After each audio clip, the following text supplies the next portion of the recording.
Good morning, good afternoon, good evening, wherever you guys are at. I hope you're having a fantastic day. It's SoulSaint here, and we are in the thick of MX Fusion event, and I wanted to talk to you guys about where we're at right now and where you should be looking to be roughly around this range. And then also some things to do in case you aren't, right?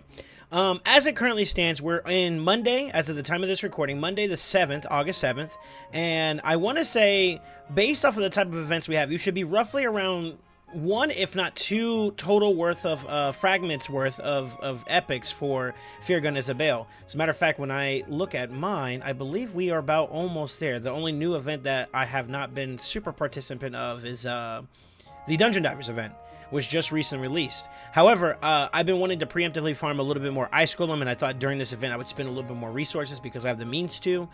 So I kind of already completed the Ice Golem, but normally during this point, I would suggest that most players would be pretty much close to, if not already working on the Ice Golem event leading up into Dungeon Divers. So with that being said, if you take a look at it, if you completed all four of these currently ongoing or completed tournaments, the Dragon tournament finished as of Sunday, and then of course for the events, the Dungeon Divers event also completed as of Sunday, with the Summer Rush pretty much done, and Artifact Enhancement event already on the tail end of it, basically, for the lack of better words. But that right there is one total, one fragment's total's worth of a epic fragment champion, which is for Feargun Isabel, and then this one right here, which is including Dungeon Diver, should be your second one. So basically I'm on par, if not maybe even a little bit ahead, because I did kind of put a little bit more work into Ice Golems. And I wanted to talk to you guys about this right here, just to kind of give you guys like a moment's reprieve, if I would like to say. Dungeon Divers is something that you do want to make sure you stay on top of. I believe as of right now, the event total amount is in the 5K. And let's take a look here. Yeah, it's about almost 5K, 4,800, and it is pretty steep. And how you decide to farm is going to be up to you, especially if you haven't already started participating in the Ice Golem event. You are a little bit more patient, so you can find that overlap. There's nothing wrong with that. That would probably be the best circumstance you could put yourself in. But if you missed the Dragon event or the Dungeon Divers event, you are behind, right? And as of right now, we don't really have enough information to go off of the Summon Rush event that's coming up, and I haven't been taking into consideration like the, you know, using that as like a crutch or a bounce back mechanic. It does exist. It will come at the cost of your resources such as shards. So I would definitely be very cautious about that. If you didn't so happen to already get one, or you missed one particular event in total, then, you know, this may be a way to get yourself back into the fusion. I will say that like I gotta put a disclaimer, you know, how you handle your resources, whether it's both financially or inside the game itself, when it comes to in-game resources, you have to be as frugal as you can be, because we have more events coming down the road, right? So by being behind, you could end up compensating for maybe a portion of that. Now, we don't know if the Summer Rush is going to be split, where it's going to be like 25 for one range of like, you know, progression in the event, or if it's all in one go, where you have to do a boatload of points just to get the 50 fragments. Depending on how they handle this event, you either have to spend a lot, or you have to spend just enough to maybe get to the first, you know, the first break point, or the first threshold for fragments. And it depends on how they deploy this. I think you always want to go with the worst case scenario, which is you have to go the full distance, and with that you have to make a conscious effort on whether or not this is the right play for you to do or not, right? But with that being said, if you missed one event, this is definitely an event that can get you there. If you missed two events, this is mandatory, right? And I think that's going to be the thing that I have to say is, like, pretty much when it comes to this type of hybrid fusion, you're not at the luxury of maybe skipping one event or jumping into another. And I'll be honest with you, a lot of times if you fall off on one, you pretty much lose your way out of the, your way into the fusion. So this is a catch-up mechanic in case you did miss one event or so, but I will say that you have to be very cautious because we don't really have a lot of information with that, right? Now, with that being said, we are in the middle of the Ice Golem event that is currently active. Dungeon Divers is the newest event that has went live for us as players to go ahead and participate in. So how you can handle yourself here is one of two ways. I'm already ahead, so my game plan was to go ahead and invest resources into other areas of focus. So like, for example, I could use some more silver. I go by the rule of at least 15 mil per artifact enhancement event, and although I do have 17 mil, I do have down the road an artifact enhancement event, right? The number 3. So that means if I had 15 and 15, then I need 30 mil, and I'm only at 17. So maybe a little bit more groundwork there would help. Additionally, I could farm some more food if I'm behind on food to get these epics up. Thankfully, for my account, I'm already pretty much there at a safe spot to be able to participate in these events, and I have enough 4-star food to go ahead and take them and bring them all the way up. Also, in terms of ascension, I already have potions, so I'm pretty much good there. But if at any point any of these events are looking to be or any of these resources that you have that you could farm for right now while you have downtime per se, this would be a great opportunity for you to go ahead, like, all right, let me take this into account. Maybe I spend this one day and we go ahead and start catching up on these resources. Like, it's going to take a lot of strategic planning, and that's pretty much the trick to all fusions, is basically planning out your route of how you're going to execute things and then just executing and staying on top of it. But for example, we're going into tomorrow, which is going to be Tuesday, the Force Keep. So today's reset, technically, you'll be able to have access to the Force Keep, which will be where you can get some Force Potions. So if you're already ahead on the Ice Golem tournament and you know that you'll be able to maintain a decent pace either through doing a Spider, or if you want to go back into Ice Golem and farm a little bit more, you're more than welcome to, right? And you can take this opportunity, this little buffer period where there's not really too much going on outside of this Summon Rush and Artifact Enhancement event, where you can get into the thick of like another, you know, focus. You can take this moment to catch up on resources. Like maybe you don't have enough food, maybe you don't have enough potions. This is a great place to do it. However, be careful, because by, you know, distracting yourself with other things, you may forget about Dungeon Divers, and I want to encourage you guys to keep the focus, right? Additionally speaking, more often than not, I try to encourage players whenever they ask me about how to prepare for this fusion or fusions in general, is to do all this groundwork beforehand. But we all know that, like, there's a lot of activities to get involved in. Sometimes there's big farming events like this. Last week we had like 3 back-to-back triple gear set events, and they were all, at least 2 of the 3, depending on your account, at least 2 of the 3 were really good for you, right? So like, it was very, very fortuitous for a lot of players to get involved in those events, and then, you know, as a result of that, they didn't spend time farming up those potions they need. So like, it's a bounce back mechanic in the sense that you can plan it out and strategically plan, you know, and work your way around it. But I would also caution that most of the times you want to try to be prepared beforehand. So the moment information is coming out, or you could, worst case scenario, you know, basically you're ready for all situations, all scenarios to play out the way they do, and you're always prepared. So being overly prepared is never a bad thing, because those resources you don't use today can end up being used tomorrow, which means that's less farm for you to do later down the road. It's just a matter of planning, right? And then, of course, also, this is a great opportunity where I would always caution to players to take a good look at their inventory. So, like, how are you looking at shards? How are you looking at energy? As of right now, I used to have, like, a full repertoire of energy, you know, a full, like, a wall of energy, for lack of better words. And now I'm only down to my, like, 6,600 left from what I purchased not too long ago. Thankfully, I have enough shards to go, or enough gems to maybe facilitate getting some more energy, as well as, you know, daily logins. Where am I at with this? Looks like basically I'm going to, as of this next reset, I should be able to get a new set of weeklies, which means that I'll have a new set of options for potions, or for, you know, energy refills. And then, of course, anything else I can do to kind of basically pick up the pace in that regard. So those are all ways that I would tell people to focus on. I believe as of this week, we also had the energy event. I believe reset is happening as of tomorrow. So if at the time of this video, you have basically until tomorrow to go ahead and get your energy here and any other resources you like to get. Some people like to get some revenge accessories, which is great for, you know, certain content. Some glyphs if you're looking to maybe pick up your pace and glyphing. If you're short on energy going into artifact enhancement, but you have extra, you know, clan shop coins, definitely get that. Of course, there's some other priorities, like if you haven't already acquired Yannicka and your Carl, that'd be a priority. Books are also a big deal. You know what I mean? Plan it out as best you can. But energy is being one of the biggest things that deters people from wanting to participate in fusions. This is one area you can get some, and thankfully this week they had it in the clan shop. Additionally speaking, this is on a weekly basis, so it's very easy for people to forget. Energy for 1,000 bars in the tag team arena. Don't forget to try to keep this on cooldown. Same thing with ancient shards if you can farm up enough. And then, of course, from there, you know, you try to get some things like, for me, I'm on the lookout for some good refresh accessories if I can find a good set.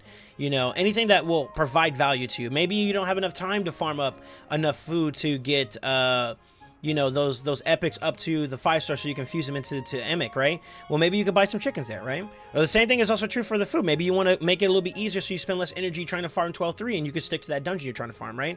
Find ways to, like, compensate and work around with what you got. And I always say that it's very fortuitous for people to be engaged in almost every single piece of content you can get your hands on, because a lot of times the resources will replenish based off of you know, hey, maybe I don't have a lot of energy, but if I do this dungeon tower, you know, say for instance I had 10 gold coins that or 10 gold keys that I'm not using, I can work my way up and get this energy right here, and that'll give me a little bit more time to work on something, right? Or like I'm in the middle of this artifact enhancement event tournament and I'm kind of low for resources, but I can at least farm normal. You know, if you're a fairly early player, I can farm this level 10 Celestial Griffin, maybe farm up a couple of 4-star, you know, pieces or lower. And yeah, I may not use it, for example, right? I may not use 3 to 4-star anymore, but I can mass craft this, sell this, and net some silver. It's a little bit, but it helps out, you know, in the grand scheme of things when you do it in a macro sense, right?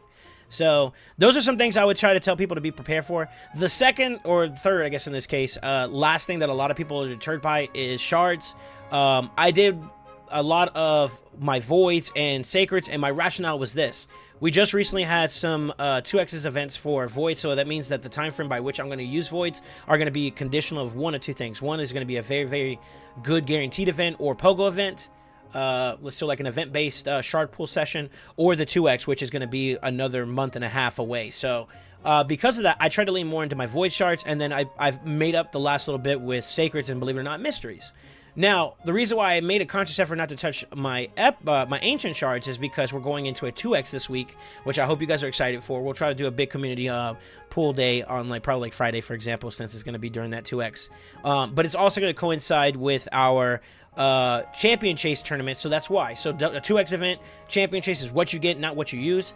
And since the rates are going to be higher for ancient shards, it would be very, very good for us to use those shards because we can net gain some more. In addition to that, if I haven't already said it, it may be wise for you guys, if you're worried about your shard acquisition, those fragments that you're building up towards in terms of some champions, maybe you have a couple that are already over at 100, or even Fear Gun Isbale themselves, maybe not craft them right away once you get them. Maybe you want to save them for the actual champion chase event so that you, every single time you pop one of these, and there's going to be at least 3 that you're going to be able to acquire, you'll be getting at least 250 points. And if history's taught us anything, although this event's kind of becoming an exception to this, but at the very minimum, you can look at whatever the previous champion chase tournament points requirements were, and then at least use that as a reference point. It's like, I want to get this at a minimum, and then, you know, calculate it from there. You know, getting an epic is like 250 points per craft, right? During a champion chase tournament. So, you know, 3 times that much is basically almost, it's like 750, right? So you're getting close to 1,000 points already. And if the champion chase tournament is anywhere like 2,500, maybe even 3K, you're already halfway there or a third of the way there. You're one step closer, right? And then in combination with that, maybe you can start pulling some shards. Maybe you can start, you know, dipping into those fragment summon events, or maybe you were saving up some Brobmaw fusions that you could craft into. Like, whatever resources you have at your disposal, the objective is just to get enough points so that you can get the last little bit of fragments you're looking for to maybe close out the Emic fusion. So as always, it's very careful. Now, in terms of the future strategies, if you are being frugal with your resources, I definitely would have waited for the Ice Golem tournament. I'm in the exception because I have enough resources to embellish a little bit more on the IG side. I'm farming for like extra provoke sets and curse sets, particularly for the Hydra Clash coming up. So I wanted to see if maybe I can improve my Hydra teams a bit more, and that's one avenue that I wanted to explore, right? However, if you're just doing the tournament just to do the tournament, Ice Golem isn't a priority focus for gear for you at the moment, then I wouldn't have participated until after this Dungeon Divers event started. You still got at least a day and a half, maybe even 2 days if you add the two, basically the little bit that's in Monday that lines up with Dungeon Divers, and of course the last little bit in Wednesday. After Wednesday, once Ice Golem turns off, you pretty much only have the Artifact Enhancement event until Thursday. So during this period, you can either catch up on some resources, or you could try to, you know, do some small pace, you know, adequate pace of farming just to get your Dungeon Divers events progress a little bit more. But I would definitely turn it up a notch during this Fire Night event, where it segues back into the Dungeon Divers. So this is a place where you can double dip, right? And then in tandem with that, you also have to keep in mind that you have a champion training event that's coming up as well, which means that you're going to have to spend some time leveling up some food, getting some stuff together. I will say that this event goes pretty far into the last little bit of this fusion, so this one may not have to be one that you do at a very, very hard, aggressive pace right off the rip. You can take your time and you can work towards it gradually and see if there's anything that will, you know, require more of a focus. Like, for example, I wouldn't be worrying about champion training if you're at the tail end of Fire Night and you're not finished here. I'd definitely work on that, right? But with that being said, we do have a spider tournament that's going to come up towards the tail end too as well. And these two particular dungeons tournaments are going to segue into the Dungeon Divers. So what you could do is Thursday going into early Friday, you go really aggressive in Fire Night. And then when that Dungeon Divers event stales off, you could take a little bit of time, as long as you're within a projected reasonable amount of, you know, progression in the Fire Night tournament. You could take a little bit and then work your way towards, you know, the champion training tournament for a little bit until Dungeon Divers 2 or number 3, excuse me, hits in, and then you pick up the pace again in Fire Night, finish off Fire Night, have a decent amount of progression in Dungeon Divers event, readdress some more champion training until Spider kicks back in, and then you finish up Dungeon Divers and Spiders together. And then last but not least, after that, with whatever you have left over for resources, which hopefully you've been conscious and working towards ever so diligently, you have enough silver to do an artifact enhancement, and then whatever else you need left from champion training, right?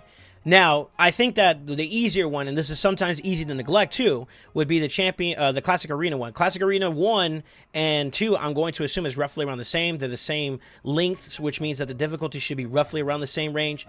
And for me, in my experience, I used all of my daily medals, and then I did 1 refill's worth, and I was already more than enough over. This is over now over the course of a couple days, and I've been just participating because I'm trying to progress my Great Hall, you know, being active, doing my dailies and whatnot. So using at least 2 days worth of daily acquisition of medals and anything you get on regen should be more than enough to get you over that hump, right? As long as you're active, as long as you're diligent. I do know, and I will go on record and state that, like, not everybody is at silver or gold, or, you know, we're all at different paces, so that number will fluctuate in terms of how much more you need.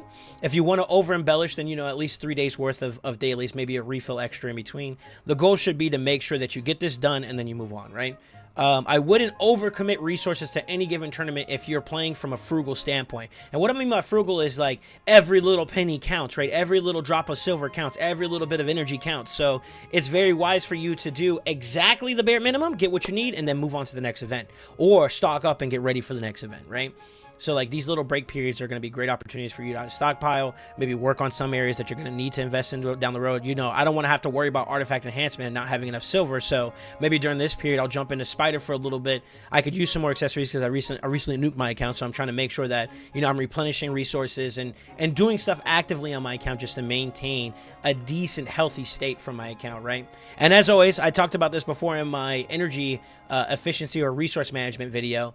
Sticking to like 205 over the course of a day is no bueno. So you want to kind of get active and do a run and stay on top of that, which I'm going to do shortly after this video, okay? But yeah, with that being said, I hope you guys are doing well in the Emic Fusion. We did see, I've recently seen a lot of content creators kind of give one perspective, then they change their perspective, and then they're changing it again. I will say this, and I think this goes without saying, if you are an early to mid-game player that is looking to enter the door or basically break through the threshold for Ultra Nightmare Territory Clan Boss, this is the guy. This is the guy that'll get you going. He'll be at least, at the very minimum, one step closer towards that big objective, towards an unkillable team. He may be able to solo depending on some circumstances, and I did a breakdown about his kit and ways to approach preparing for him in that video, so you can definitely take a look at that. But with that being said, the whole goal is that we maintain our focus, we stay diligent, we're on top of things. Basically, with all the active and completed events that are currently going on right now, you should basically be concluding your second set of fragments, so 200 roughly, towards your epic for the future. So that means you're already halfway there. So the halfway point's pretty much done, and I'm hoping to see you in the finish line when we get done. All right, so with that being said, don't forget to like, comment, subscribe if you already enjoyed this video. We also are very, very close. I didn't say this earlier, but I wanted to give you guys a special thank you, a special salute to the community. Thank you guys so much for being supportive. Thank you guys so much for all your feedback and conversations and engagement. We are literally on the cusp of 500 subscribers, so I want to thank you guys so much for that. And hey, cheers to when we actually do hit it, all right? With that being said, don't forget to subscribe if you haven't already, and always, always remember, stay ascended.